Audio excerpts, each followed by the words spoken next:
개인적으로 굉장히 부럽고 놀라운 매각 사례였습니다. 근데 주목하셔야 될 점은 수익률입니다. 이거를 작년에 매입하신 분 같은 경우는 1년 만에 거의 차익을 세금을 다 내더라도 14억. 네, 안녕하세요. 빌딩인사이트 최은경입니다. 오랜만에 주간 매각 사례로 찾아뵙게 됐습니다. 7월 4주차에 확인된 매각 사례 같이 한번 보시겠습니다. 첫 번째 매각 사례는 성수동에 위치해 있는 매각 사례였는데 개인적으로 굉장히 부럽고 놀라운 매각 사례였습니다. 위치를 먼저 보여드리면 소문난 성수감자탕에서 조금 내려오면 위치해 있는 건물이었습니다. 이 길 자체가 이제 크래프톤 쪽이랑도, 크래프톤 사업 들어오는 쪽이랑도 좀 연결이 돼요. 그렇다 보니까 이쪽 길에 대한 기대감들도 어느 정도 있습니다. 이게 작년 기준으로 59억 5천만 원에 매각이 됐었던 건물입니다. 근데 1년 만에 지금 87억에 다시 재매각이 됐고요. 성수의 놀라운 집가 상승폭을 체감하실 수 있는 그런 매각 사례인 것 같습니다. 준공업 지역이고요. 33평 정도 되는 토지였고 건폐율 용적률은 요만큼 지금 받아놓은 건물입니다. 지하 1층, 지상 3층으로 지어진 건물이고 70년도에 준공이 됐던 건물이었습니다. 성수역하고는 330m 정도, 그리고 8m와 6m 넓은 코너도로를 낀 건물이었고요. 매도인이 전에도 이제 매각할 때 명도를 하는 조건이었기 때문에 지금도 동일하게 매각이 된 걸로 확인하고 있습니다. 매매 가격 87억이고요. 평당 2억 6천만 원 정도 수준의 거래가 됐습니다. 지금 연무장길 자체가 이제 3억에서 한 3억 1천만 원 정도까지가 이제 지금 레코드인 걸로 알고 있는데 곧 그 가격을 뛰어넘는 실거래가 찍힐 겁니다. 지금 87억에 거래됐는데 2억 6천만 원 정도 수준이면 1, 2년 전 연무장길 메인 가격하고 거의 비슷하다고 보시면 될 것 같아요. 이거를 작년에 매입하신 분 같은 경우는 1년 만에 거의 차익을 세금을 다 내더라도 14억? 요 정도는 그냥 손에 쥐시고 거래가 된 것 같아요. 참 부럽습니다. 다음 매각 사례 보시겠습니다. 다음 매각 사례는 논현동에 위치해 있는 매각 사례였습니다. 제3종 일반 주거지역이었고요. 토지 면적은 66평 정도 되는 건물이었습니다. 시장에 굉장히 장기 체류해 있던 건물이었습니다. 가격이 조금씩 계속 낮아졌는데 결국에 매매 가격은 57억에 거래가 됐습니다. 평당 8,600만 원 수준이고요. 강남인데 8천대 거래가 된 사례였고 작은 볼륨과 낮은 평당 가격을 가지고 있음에도 도로는 넓은 도로에 위치해 있는 건물이었습니다. 언주역하고는 160m 정도 떨어져 있었고요. 해당 건물은 명도가 완료되어 있는 상태로 바로 건축행위나 사용이 가능했던 그런 건물이었습니다. 이 라인 따라서 좀 근생이 들어가긴 하지만 그렇게 유동인구가 많거나 상권의 성격이 이렇게 활발한 지역은 아닙니다. 안쪽으로 들어갈수록 더 그렇고요. 생각보다 신축을 해놓으면 공실들이 그렇게 많지는 않은 지역이기는 해요. 이제는 이제 논현동에 이제 신축해야 되는 이런 건물들 같은 경우는 평당 이제 한 8천대는 돼야, 팔자는 보여야 매각이 되는 그런 상황인 것 같습니다. 66평이면 신축을 하는데 그렇게 막 제약이 많은 평수도 아니고 40평대처럼 대로변에서 바로 또 진입할 수 있다는 점, 그리고 역세권이라는 점. 저는 만약에 4억을 쓴다고 했으면 이런 건물들 매입을 하면 참 좋을 것 같다라는 생각은 합니다. 하지만 이제 임대를 맞춰서 수익을 세팅을 하고 뭔가 이걸로 차익을 실현 직접 바로 한다 라고 했을 때는 지금 현재 시장에서는 그렇게 쉬운 건 아닌 것 같아요. 근데 어쨌든 8천대면 싸게 사셨으니까, 원가가 싸니까 이제 신축했을 때도 원가가 1억 1천, 1억 2천 이 정도 될 테니까 나쁘지 않은 볼륨이 이게 되겠죠. 그렇게 봤을 때 뭔가 막 베스트 사례는 아니지만 나쁘지 않게 샀다 이렇게 볼 수는 있을 것 같아요. 다음 매각 사례입니다. 다음 매각 사례는 종로에 위치해 있는 건물이었고요. 토지 면적은 59평 정도 됐었고 지하 1층, 지상 2층으로 지어져 있던 건물이었습니다. 사진을 보시면 주위에 이제 한옥들도 있고 앞에 건물 앞에 소나무도 있고 되게 고풍스러운 외관을 가지고 있는 그런 건물이었습니다. 안국역하고는 600m 정도 떨어졌었고요. 20m 도로를 끼고 있는 건물이었습니다. 42억에 거래가 됐고요. 평당 7천만 원 정도 수준의 거래가 됐었던 사례입니다. 헌법재판소 따라서 이제 한옥마을 쪽으로 올라가다 보면 있는 곳이고, 이쪽에 있는 건물들 같은 경우는 이제 매각을 해서 여러 용도로 사용이 되겠지만 요새는 이제 숙박업소로도 사용이 좀 많이 된다고 해요. 원래 이제 근생 건물 같은 경우는 이제 에어비앤비가 안 됩니다. 주택 건물에만, 그리고 전입신고를 꼭 했을 때 되는데, 이 지역에 위치해 있는 한옥들, 그리고 이제 한옥으로 지어져 있는 건물들 같은 경우는 한옥 체험업이라고 해서 그런 사업자를 내고 에어비앤비를 또 운영을 할 수 있게 그렇게 제도가 마련이 되어 있습니다. 그렇다 보니까 그런 숙박시설을 공급을 하는 데에서도 이제 이쪽에 있는 물건들은 많이 찾고 거래가 된다, 이렇게 보시면 될 것 같아요. 요새 뭐 트렌드라기보다는 숙박업으로 이제 수익률 세팅이 되다 보니까 그렇게 건물을 매입을 많이 하시는 분들, 하셨던 분들이 많이 있는 것 같은데, 에어비앤비라는 플랫폼을 이용할 수 있으면 제일 좋겠죠. 여기는 이제 한 개층은 건축사무소가 들어가 있어서 전체 명도가 되는 건물은 아니었는데, 마지막에 어떤 조건으로 계약이 체결됐을지는 한번 지켜봐야지 될 것 같습니다. 그리고 그 다음에 뭐가 들어올지는 한번 지켜봐야 될 것 같다, 그런 물건이었습니다. 다음 매각 사례입니다. 다음 매각 사례는 마포구 서교동에 위치해 있는 매각 사례였고요. 홍대죠. 홍대 지역에 위치해 있는 매각 사례입니다. 2종 일반 주거지역이었고 토지 면적은 50평 정도 됐습니다. 건폐율 용적률 조금씩 남았고 지하 1층, 지상 4층으로 지어져 있는 건물이었습니다. 요거는 94년도에 이제 반지하도 있는 걸 보니까 다가구 주택을 리모델링을 해서 근생시설로 이제 변경한 그런 사례인 것 같고, 이런 코어가 중간에 들어가 있는 건물은 리모델링하기 좋지 않다, 이런 얘기들이 좀 있죠. 근데 이제 상권이 좀 강한 이런 지역에 있는 것들은 조그맣게 소규모로 쪼개서도 좀 많이 들어가기 때문에 상점들이, 그리고 반지하라는 점을 이용을 해서 그런 단점을 장점으로 좀 많이 보완했던 그런 건물인 것 같습니다. 매매 가격은 59억에 거래가 됐고요. 평당 1억 2천만 원 정도 수준의 거래가 됐습니다. 근데 주목하셔야 될 점은 수익률입니다. 수익률은 4% 정도 나오는 건물이었고요. 제가 보니까 홍대에 한 50억, 60억 미만 좀 작은 볼륨의 수익률이 4% 나오면 다 팔리는 것 같아요. 최근에 나온 이제 거래 계약이 있는데 그것도 한 30억대였는데 수익률 4% 정도 나왔었고, 나오자마자 다음날 바로 가계약금 들어가더라고요. 어쨌든 요새 홍대는 그렇게 팔리고 있다 보시면 될 것 같고, 홍대가 굉장히 많이 살아났어요. 살아났다는 기준이 홍대 입구 쪽으로, 입구역 쪽으로 더 많이 살아났다라는 느낌을 좀 많이 받고요. 저 상수역 쪽보다는.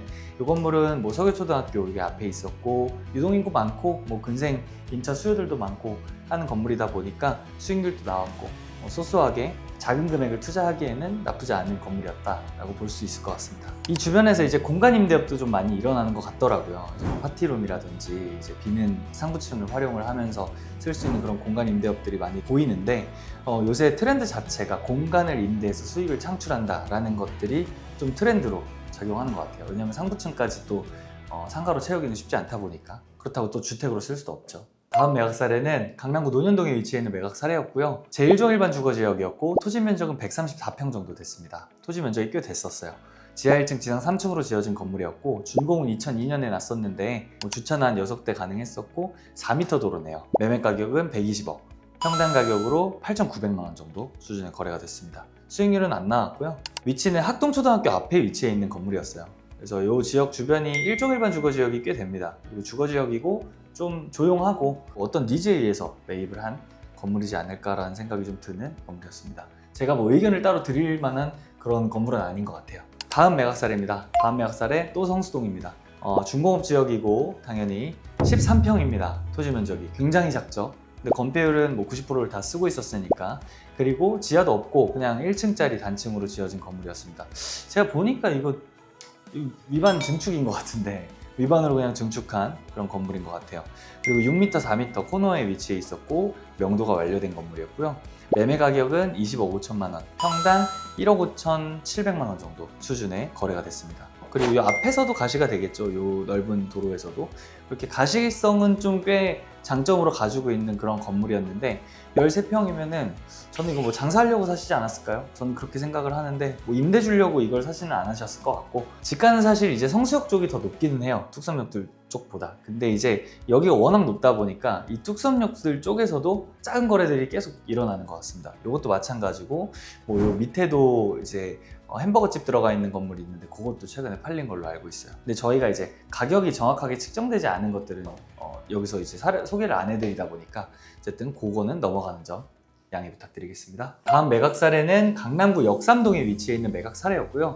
2종 일반 주거지역이었고 지금 토지 면적은 123평 정도 됐고요. 지하 1층, 지상 6층으로 지어진 건물에 승강기 있었고 주차도 10대 가능하고 25년도 1월에 대수선을 한 건물입니다. 선릉역하고나 200m 정도 떨어졌었고요. 용적률은 43% 정도 더 받았습니다. 지금 일시적으로 완화된 용적률에 비해서도 43% 정도 더 받은 2종인데 300% 가까이 받은 건물이었고요. 되게 특장점이 있네요. 매매 가격은 206억이었고요. 평당 가격은 1억 6,700만 원에 거래가 된 사례입니다. 성능력에 강한 먹자상권 이면에 위치해 있는 건물이었고요. 사옥들이 들어가거나 아니면 다가구 다세대, 빌라들이 들어가 있는 그런 주택단지가 혼용되어 있는 지역입니다. 하지만 이 앞쪽까지는 사옥들이 꽤 많이 들어가 있는 것 같고요. 더 위쪽으로 가서는 신축 건물들도 1억 3천, 1억 2천 이렇게 팔렸던 사례들도 꽤 되는 지역입니다.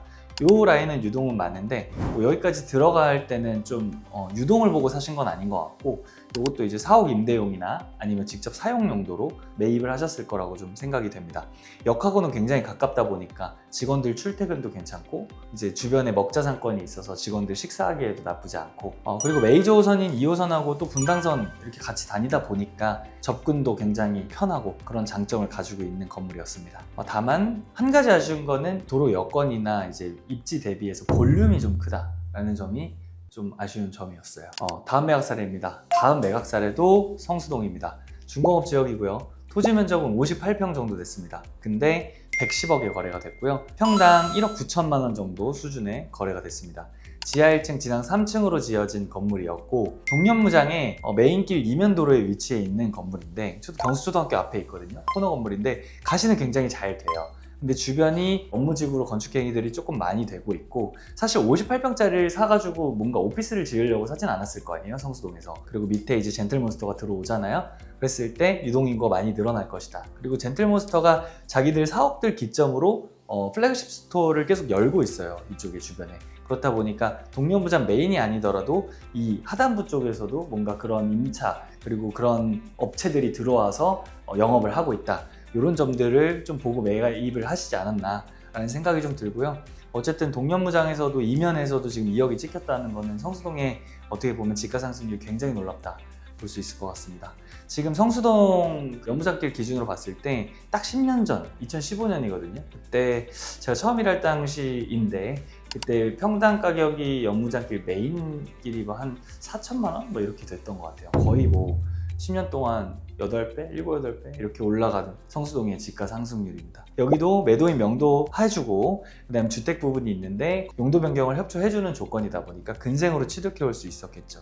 여기도 이제 플래그십 스토어나 팝업 스토어로 돌렸을 때 수익은 어느 정도 나올 것 같아요. 성수당에 있는 연무장길 건물이 거의 한 3억 정도 기준으로 매입을 해서 임대를 마쳤을 때 거의 들어간 원가 대비 수익률이 거의 한 7, 8%씩 나오더라고요. 그래서 성수동에서는 명도된 건물을 매입을 어느 정도 적정 가격에 하면 수익은 기대해 볼 수 있다 라는 생각이 듭니다. 앞으로 더 올라갈지는 계속 지켜봐야 될 것 같아요. 다음 매각 사례입니다. 다음 매각 사례는 역삼동에 위치해 있는 매각 사례였고요. 제1종 일반 주거지역에 위치해 있는 매각 사례였습니다. 토지 평수는 93평 정도 됐고요. 지하 2층, 지상 3층으로 지어진 건물이었습니다. 지금 주차 대수는 6대 가능했었고, 승강기는 1대, 역삼역하고는 한 330m 정도 떨어져 있는 건물이었습니다. 도로 넓이는 6m, 4m, 코너도로에 위치해 있는 건물이었고요. 매매 가격은 130억, 평당 1억 4천만 원 정도 수준의 거래가 됐습니다. 수익률은 안 나왔는데 이유는 이제 일부 층은 명도가 돼 있었고, 이제 나머지 층들 이제 전체 명도 조건으로 해서 매각을 하시려고 했었던 것 같아요. 근데 최종적으로 어떻게 체결이 됐을지는 한번 살펴봐야 될 것 같습니다. 위치를 보여드리면 GS타워 뒤쪽에 역삼역 먹자골목 이면에 위치해 있는 건물이고요. 유동인구는 꽤 되는 지역이죠.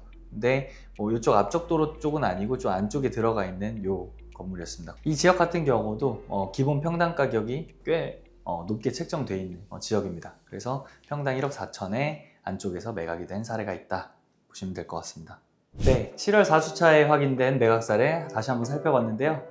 날이 굉장히 많이 덥습니다. 그래서 건강 유의하시고 다음 주에 다른 매각 사례들로 찾아뵙도록 하겠습니다. 시청해주셔서 감사합니다.